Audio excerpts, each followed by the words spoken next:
안녕하세요. 국회 입법데이트 김보영입니다. 우리 모두 힘들게 지나온 한 해가 아니었나 싶습니다. 경제도 어려웠고 또 사건 사고도 많았는데요. 그중에 전세 대란은 서민들의 마음을 시리게 했던 이슈였습니다. 오늘 입법데이트는 주거와 관련된 두 가지 법안 소개해 드리려고 하는데요. 도시 및 주거환경정비법과 주택법 개정안입니다. 두 개정안을 대표 발의하신 새정치민주연합 김상희 의원님 모셨습니다. 의원님 안녕하세요. 네, 안녕하세요. 네, 반갑습니다. 네. 자, 올 한 해는 어느 때보다 그야말로 참 다사다난한 한 해가 아니었나 싶습니다.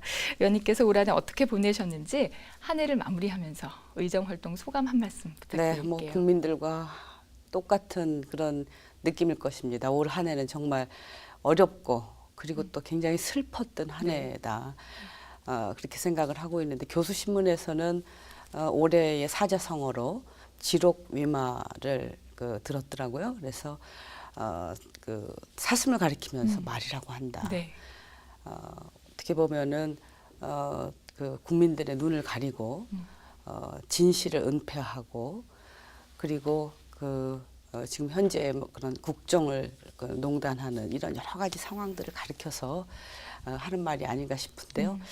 저는 올해 한 해를 한마디로 한다고 하면 고립무원이라고 하는 그 단어가 생각이 납니다. 네.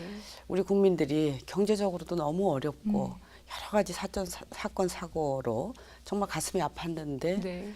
전혀 국민들이 아무런 위로를 받지 못하고 또 국민들의 그 편에서 이런 문제들, 국민들의 어려운 문제들을 해결하려고 하는 어느 집단도 잘 보이지 않았던 한 해였지 않는가 그런 생각에서 우리 그 국민들이 고립무원에 있었다라고 네. 하는 생각이 듭니다. 어떻게 보면은 국민들을 고립무원에 처하게 했던 이런 그 책임이 일부가 또 저희에게도 있다고 하는 측면에서 여러 가지로 올 한 해를 보내면서 마음이 무겁습니다. 네. 정말 올 한 해는 네. 이후에 돌이켜봐도 참 잊혀질 네. 수가 없는 그런 한 해가 아니었나. 그렇죠. 그 누구에게도요. 네, 네, 맞습니다. 그런 생각이 네, 듭니다. 자, 본격적으로 오늘의 주제로 넘어가서요. 이 도시 및 주거환경정비법 개정안 이번에 대표 발의하셨는데 이 법안을 제안하게 된 배경이 궁금합니다. 네, 용산 참사 기억나시죠? 네. 네, 2009년 1월 벽두에 발생한 정말 불행했던 또 사건입니다. 그게 재개발 과정에서 불이익을 당하는 이 서민들이 저항하는 이런 것을 공권력에 의해서 진압하는 과정에서 5명이 네. 목숨을 잃는 그런 네. 사건이었습니다. 네. 이 재개발 재건축과 관련된 이런 현장에서는 굉장히 많은 갈등과 폭력과 불법이 난무합니다. 네.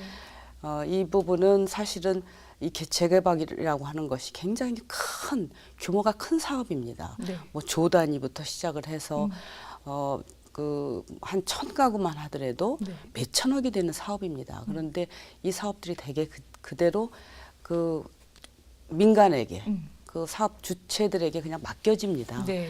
그래서 정부나 이 책임 있는 그야말로 공공에서의 관여가 없어요. 네. 그래서 2009년 그 용산 참사 이후에 그런 부분에 대한 반성에서 이 재개발 재건축에 대한 패러다임을 전환을 하게 됩니다. 그래서 네. 이것을 민간에만 맡기는 것은 문제가 있다. 그래서 공공이 적극 개입해서 관리해야 된다. 네. 책임을 함께 져야 된다. 그런 측면에서 공공관리제가 도입이 됐습니다. 네. 네. 근데 이 공공관리제가 도입이 됐는데 지금 2014년 4년이 지났는데 이게 지금 서울에서는만 지금 이제 네. 적용이 시행이 되고 있고 네. 제대로 되고 있지 않습니다. 그렇군요. 그래서 이 제도가 굉장히 필요한 제도가 도입이 됐는데 네. 이 제도가 제대로 실효성이 없기 때문에 이 제도의 실효성을 높이기 위해서 제가 이 법을 발의를 하게 됐습니다. 그렇군요. 네. 법안에 대한 내용은 잠시 뒤에 또 구체적으로 네, 네, 얘기를 하도록 하고요. 지금 말씀하셨는데 뭐 도시 재정비 사업을 추진하면서 많은 문제들이 발생한다 이렇게 얘기를 네, 하셨거든요. 어떤 문제들이 구체적으로 있었는지 그리고 또 그런 갈등들이 왜 발생했는지 그 원인은 어디에 있다고 보시는지요? 앞서도 말씀드렸지만 가장 큰 원인은 이거는 아주 굉장히 큰 사업입니다. 네. 그런데 집 한 번 제대로 져보지 못했던 주민들, 주로 서민들이 이 사업의 주체가 돼서 시행자가 돼서 하게 네. 됩니다. 네. 그렇기 때문에 이 사업 자체를 진행하는 과정, 처음에 추진위를 설립하고 조합을 설립하고 또 그 시공사를 선정하고 관리 처분을 하고 이런 전반적인 이 과정을 이 주민들이 직접 이것을 해내야 되는 겁니다. 네. 그런데 사실은 이게 상당히 어렵죠. 그러다 보니까 이 과정에서 그 시공사라든가 말하자면 그 대기업들이 이제 끼어들게 되고 네. 그리고 정비업체들 뭐 이런 부분이 다 이제 엉켜들면서 부패와 비리가 네. 생겨나고 네. 거기에서 이제 소외되었던 그 주민들이 또 여기에 대해서 저항하고 그런 과정에서 이제 굉장히 갈등이 많이 생기고요. 그래서 이 재개발 관련 사업이 하는 과정에서 사실은 이걸 책임졌던 또 추진위원장이나 조합장들이 감옥에 가고 소송에 휘말리고 네. 사업은 제대로 진행 안 되고 그대로 쫓겨나고 뭐 그리고 폭력이 또 난무하고요. 막 또 용역 깡패가 들어가서 막 억지로 뭐 또 철거하고 막 이런 네. 재반 과정을 우리 국민들도 잘 알고 있습니다. 네. 네. 근데 이게 지금 그냥 속수무책으로 사실은 그 바라만 보고 있었거든요. 그래서 이것이 이 근본적으로는 이 사업을 그대로 그냥 그 재개발하는 당사자들한테 알아서 해라라고 한 이 제도 자체에 문제가 있습니다. 그렇군요. 지금 도시재정비 사업을 네. 하면서 이제 민간이 주체가 돼서 시행을 하다 보니 뭐 불투명성이라든지 예, 예. 비리 문제 이런 것들이 발생한다 이렇게 얘기를 하셨는데 그래서 그것을 보완하기 위해서 공공관리제가 도입이 돼야 그렇죠. 된다 앞서서 네, 또 네, 말씀해 네. 주셨어요. 그게 바로 이 개정안의 핵심 내용이 아닐까 네, 싶은데 이 공공관리제란 어떤 내용이고 또 이 네. 도입의 효과는 어떻게 또 나타나고 있는지 지금 서울시에서 시행되고 있다 이렇게 얘기를 해주셨잖아요. 네, 지금 2010년 6월에 이제 도입이 돼서요. 네. 지금 이제 5개 지자체에서 이제 그 조례를 제정을 했습니다. 네. 서울, 경기, 광주, 뭐 등 제주, 부산 이렇게 돼 있는데 실질적으로는 이제 서울만 이걸 의무화해서 이제 시행을 하고 있습니다. 네. 그래서 추진위 구성이라든가 그리고 정비업자 그 선정하고 시공사를 선정하고 관리처분 계획 수립하고 이런 모든 부분에 이 그 말하자면 관이 함께 해주는 겁니다. 사업을 같이 진행시켜주는 관리를 해주는 겁니다. 네, 네. 그러니까 그 일반 집 한 번 지어보지 못했던 주민들이 어떻게 그 대단지 그 정비 사업을 하겠습니까? 그러니까 대개는 이제 그 이것을 알고 있는 정비업체나 네. 또 건설업체한테 휘둘리게 돼 있습니다. 그리고 네. 돈이 없기 때문에 건설업체에서 되게 돈을 대주고 그 돈을 빌려가지고 이제 이 사업을 진행을 하게 됩니다. 그렇게 되니까 이 그 제대로 된 그 판단을 하기가 어렵고 또 이 주민들한테 이런 것들이 제대로 전달이 안 되기 때문에 자기가 이 그 정비 사업에 참여를 하면서 주민들이 얼마나 말하자면 그 부담에 자기한테 얼마나 부담이 들어오고 얼마나 이익이 들어오는가를 잘 알지 못합니다. 네. 그러니까 예전에 같은 경우에는 그런 그 개발 사업을 통해서 개발 이익이 많이 있었습니다. 그래서 어느 정도의 말하자면 불법과 비리가 있어도 네. 이렇게 저렇게 다 말하자면 여기서 먹고 저기서 먹고 하더라도 남는 게 있었기 때문에 이 그 조합원들이 네. 별 큰 부담 없이 이제 그 집을 이제 마련을 한다든가 아파트를 마련한다든가 이렇게 됐었는데 지금은 이제 개발 이익이 거의 없어진 상태이기 때문에 네. 그게 이제 이 문제가 첨예하게 이제 나타나게 되는 겁니다. 네. 그래서 이 과정을 전부 다 공공이 관여해서 다 이걸 관리를 해주는 겁니다. 네. 그래서 지금 이제 서울시가 유일하게 이것을 모든 그 개발 사업에 공공 관리를 의무화했습니다. 네, 그러다 보니까 굉장히 투명해졌어요. 가장 중요한 게 투명성입니다. 네.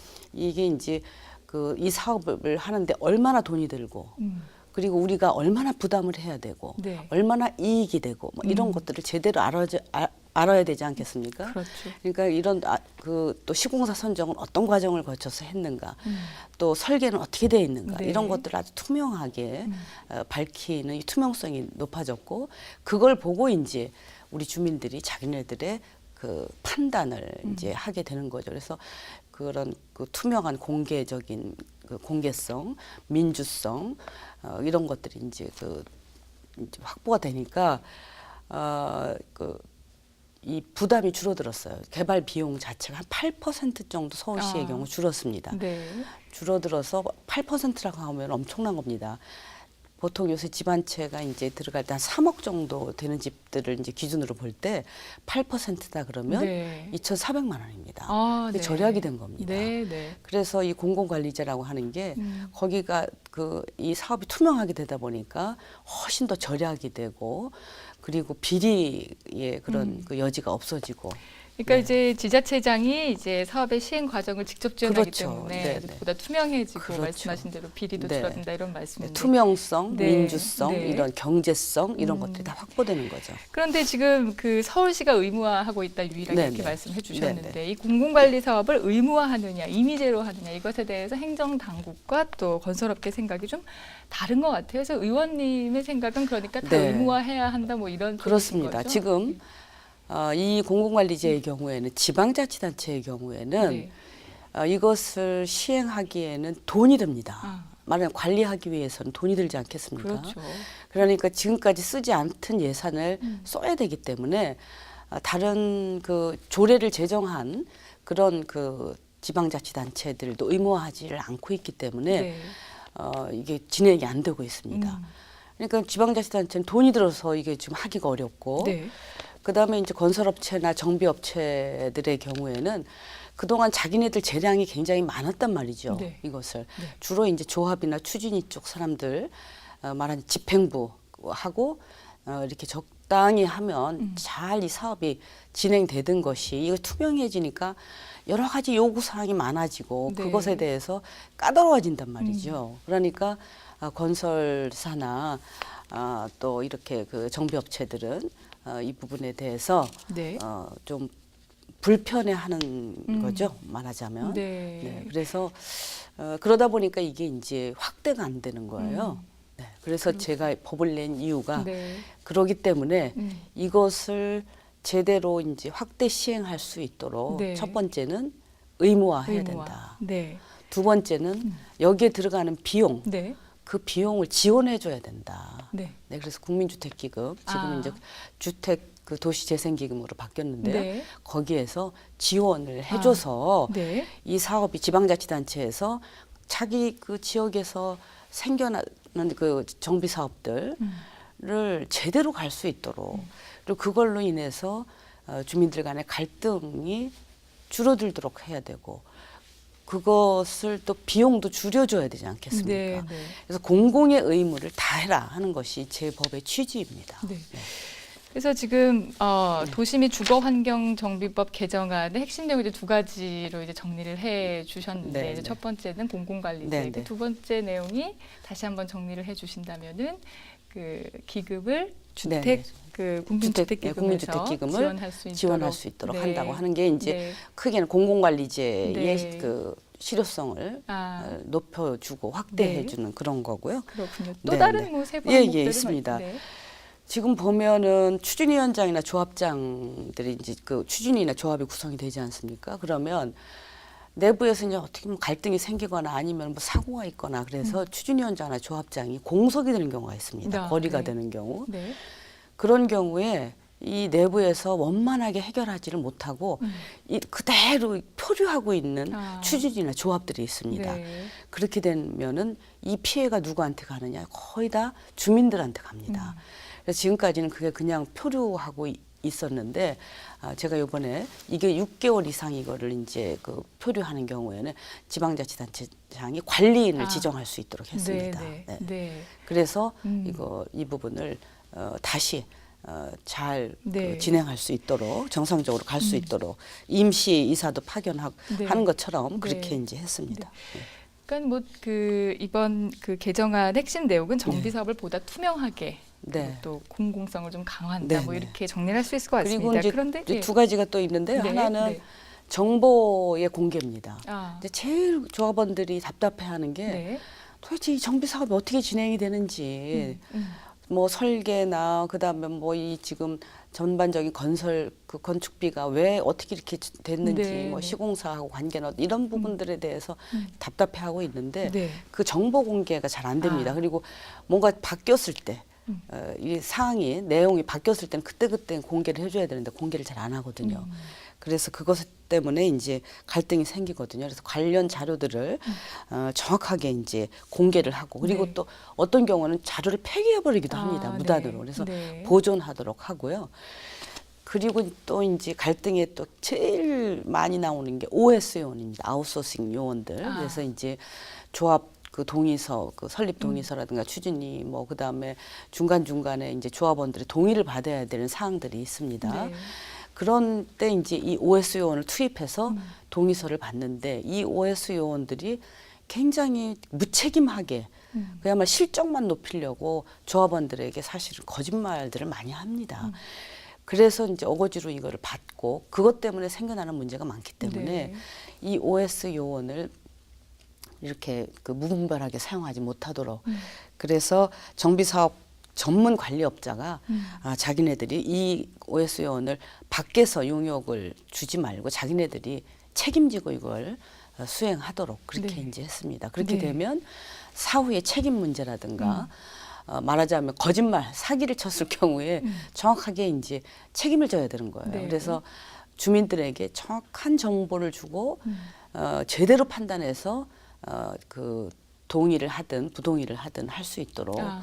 그런 그것들을 이제 이번에 네. 다시 이제 그 제도를 마련했습니다. 네. 네. 이 핵심 내용들을 의원님께서 아주 세세하게 네, 말씀해 네. 주셔서 시청자분들께서 쉽게 이해를 할 수 있지 않았을까 하는 생각이 드는데, 여기서 궁금한 것이요. 네.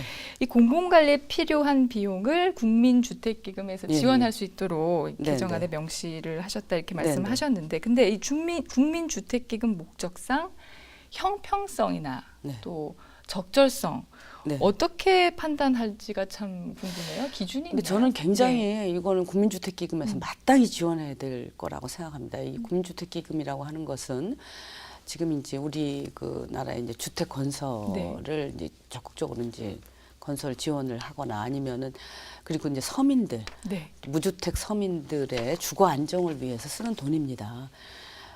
그런데 이제 지금 우리가 주택 건설이라든가 또 이런 부분들은 다 정비 사업을 통해서 많이 또 이루어지기 때문에 네. 이 정비 사업이 원만하고 또 주민들의 갈등 없이 잘 해결을 하기 위해서는 아. 거기에 일정 정도 비용 들어가는 것을 지원해 주는 거거든요. 네. 그래서 이거는 여기 목적에 잘 맞는다, 아. 아주 부합하다. 그리고 특히 이제 우리가 보면 아주 서민들의 그런 그 서민주택 주거 지역의 정비 사업들을 많이 하게 됩니다. 네, 네. 그래서 그런 부분에 있어서는 마땅히 지원을 해서 그 주택 재개발 재건축 잘해서 네. 정비 사업이 잘 원만히 이루어져서 네. 이 주택 문제가 잘 해결될 수 있도록 그렇게 해야 된다고 생각합니다. 지금 저희 이제 서민들의 이제 네. 주거에 관한 내용 계속 네. 얘기를 하고 있는데, 올해 전월세 대란 문제 또 짚고 넘어가지 예, 예, 않을 예. 수 없을 것 같습니다. 네, 이제 네. 국민 주거 안정에 이게 직결되는 네. 문제이기 때문인데요. 현재 국토교통위원회 소속이시잖아요. 이 전월세 문제 어떻게 보시는지 또 얘기 좀 해주세요. 정말 전월세 문제는 대책이 없습니다. 네. 지금 현재 정부가. 네, 정부가 지금 그 박근혜 정부 들어서 7번의 그 부동산 정책을 아주 큰 게 계속 발표를 하고 있는데, 최근에 이제 뭐 전월세 대책이라고 이제 뭐 몇 가지 나오긴 했지만 대책이 사실은 무대책이라고 이제 봐도 지금 과언이 아닙니다. 그래서 저는 지금 정부의 주택 정책이 대전환기에 있다고 생각합니다. 네. 지금까지 그 주택을 막 이제 건설해서 주로 이제 시장에 맡겨가지고 주택 시장을 막 활성화시키는데 지금 주력을 했다면 네. 이제는 정말 주거 복지 시대를 열어야 된다고 생각합니다. 네. 그래서 지금 한 반 정도가 전월세를 지금 뭐 살고 있다고 그렇죠. 보면 됩니다. 네, 네. 그런데 이게 지금 뭐 그 전세 폭등은 뭐 말할 것도 없고요. 그래서 지금 전세율이 말하자면 전 집값에 비해서 이제 그 전세 그 비율이 네. 뭐 70%가 넘은 지가 그렇더라고요. 오래고요. 네, 네. 뭐 거의 뭐 어떤 경우 90%에 육박하는 맞습니다. 경우도 있어서 네, 네. 굉장히 큰 이제 사회 문제가 네. 되고 있고 네. 이제 월세로 또 다 전환을 하지 않습니까? 그렇죠. 네. 예전 고금리 시대에서 지금 저금리 초저금리 시대로 가고 있기 때문에 다 이제 월세로 전환을 합니다. 집주인들이. 그래서 그런데 지금 현재의 서민들이 집을 살 능력이 없습니다. 지금 전월세를 살고 있는 우리 국민들의 한 반 정도는 집 사기가 참 어려운 그 국민들이다라고 보시면 됩니다. 그래서 이분들에 대한 대책을 어떻게 세울 것인가. 그래서 집을 사서 공급하고 그리고 주택 시장을 활성화시켜 가지고 빚을 내서라도 집을 사라. 예전처럼 집값이 오를 때는 그 말이 통할 수도 있습니다. 근데 지금은 절대 그게 되지가 먹히지가 그렇죠. 않습니다. 네. 그래서 이제는 그 이런 그 서민들을 위한 그 주거 복지 시대로 새로운 정책 전환을 해야 되는 패러다임 전환의 시기에 와 있다고 생각합니다. 네. 그래서 뭐 계속 얘기하지만 임대주택 건설 많이 해야 되고요. 네. 그리고 그 전월세와 관련돼서 그것에 맞는 새로운 특단의 정책들이 필요합니다. 그래서 지금 뭐 그 전월세 상한제 문제라든가 그다음에 계약갱신 청구를 할 수 있도록 한다든가 임대주택 비율을 일정 정도로 우리가 국가 목표로 네. 가지고 가야 된다든가 네. 그리고 전세에서 월세로 전환을 너무 많이 하기 때문에 이 월세 전환을 주인 마음대로 하는 거예요. 그래서 전환 그 요리 지금 금리는 한 뭐 3, 4%인데 10%의 전환 그 율이 되거든요, 지금. 3, 4%도 안 되는 것 같아요. 2, 3% 그렇죠, 정도. 금리는. 네. 그러니까 너무 이게 주거비 부담이 커지기 때문에 제가 판단할 때는 이 표준 그 월세 임대료 있죠. 그 기준 같은 걸 마련해야 됩니다. 네. 그래서 무리하게 지금 월세로 전환하고 월세를 많이 받는 이거를 지금 빨리 막아줘야지 우리 서민들이 지금 이런 그 주거 불안 속에서는 정말 언제 폭발할지 모르는 네, 네. 그런 상황이다. 정말 참 아주 심각하다. 예, 이렇게 말씀을 나눌수록 참 무게감이 더하는 네, 주제가 네, 네, 아닌가 그렇습니다. 싶습니다. 네. 이제 앞으로도 더 많은 고민을 좀 네. 부탁을 드리고요. 네. 이제 정리할 시간이라서 네. 내년에는 의원님 어떤 현안에 관심을 기울일 계획이신지 입법계 간단하게 한 말씀 네. 부탁드릴게요. 내년에는 지금 그 말씀드렸다시피 주택 정책의 패러다임을 바꿔야 될 때입니다. 그리고 제가 이제 국토위의 중요한 부분이 이제 주택 문제이기 때문에 이 부분에 제가 정말 혼신을 기울여서 대안을 마련해서 지금 이 주거 불안으로 고통받고 있는 국민들에게 네. 좋은 그런 정책을 꼭 마련하고 싶은 게 제 생각이고요. 또 하나는 이제 결국 올해 세월호 참사로 인해서 우리 국민들이 가장 크게 아팠지 않습니까? 그렇죠. 그래서 이 안전 문제, 네. 이 안전 문제 내년에 또 이어서 그 신경을 좀 많이 쓸 생각입니다. 네. 의원님 앞으로도 좋은 네. 그 입법 많이 발휘해 주시기 네. 바라고요. 예, 오늘 말씀 잘 들었습니다. 고맙습니다. 네, 감사합니다. 네. 자, 국회 입법데이트 지금까지 새정치민주연합 김상희 의원과 함께했습니다. 시청해주신 여러분 고맙습니다.